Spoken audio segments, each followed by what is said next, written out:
So I want to show everybody what I did, and in so doing I'm going to show you another feature that's available in MyMathLab here.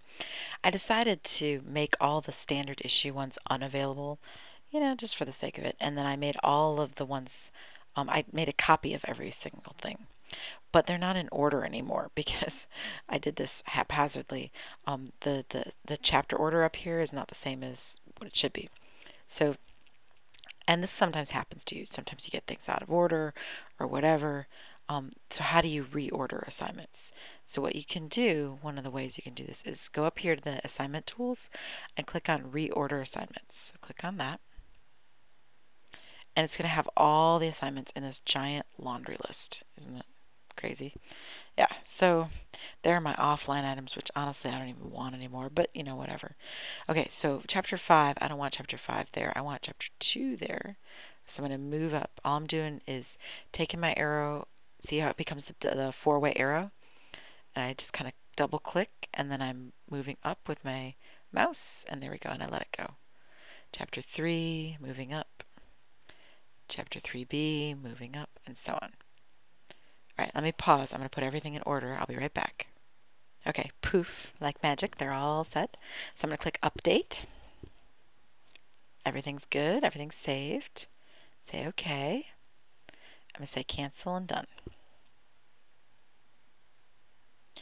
Now, some people like to have, I'll show you here. If you show all, if I click on Show All, they like to have it so that it goes homework for chapter 1, test for chapter 1, homework for chapter 2, test for chapter 2, and so on.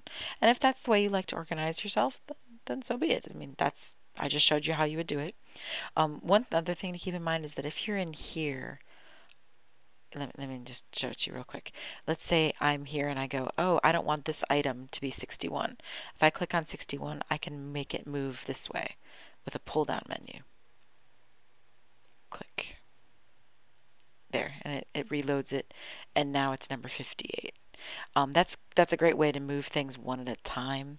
But if you need to wholesale move a whole bunch of them, then you're better off in the, oops, let me scroll up here, this guy, in the Reorder Assignments area. All right, let me show you how to delete an assignment. So if I click Delete Assignment, it's going to give me all these assignments saying what do you want to delete, and I want to delete this offline quiz. Just for this matter of fact, I want to delete most of this offline stuff. I'm going to delete a whole bunch of it for the fun of it. I don't want it in there anyway. The offline stuff, I'm going to show you how to do it. That is the way that some people like to make it so that MyMathLab takes grades for them. They basically use offline items for all the things that they do in class. And that way the gradebook for MyMathLab is current and stuff.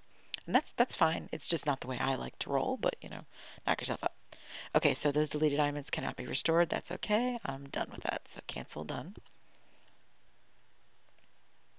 Cool.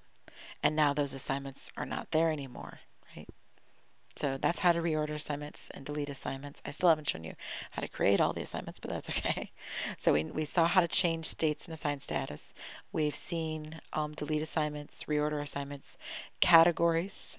If you want to change whether something was a homework or a test or whatever, these are tests, right? You can change from quizzes, apparently, which I don't have any of, to tests. And that's about it. So if you wanted in your gradebook something to count as a quiz, then this is how you would do it. Okay, so let me go back. I'm done with that, so let me cancel. All right, back to the main page. Let me click on Change Assignment Settings. Right? Do I want to allow them to be imported? Do I want partial credit? Do I want to change the name of it? Right? You can wholesale change a whole bunch of names all at once, that kind of thing. Cool. I don't actually want to change anything, and I currently have no points in any of this, so that's done.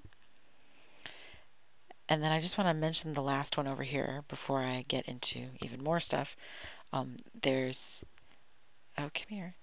Manage custom questions. You can actually create your own custom questions, but you'll need to have the exercise builder loaded into your computer, which I used to have, but I don't have anymore because, quite frankly, I never do it.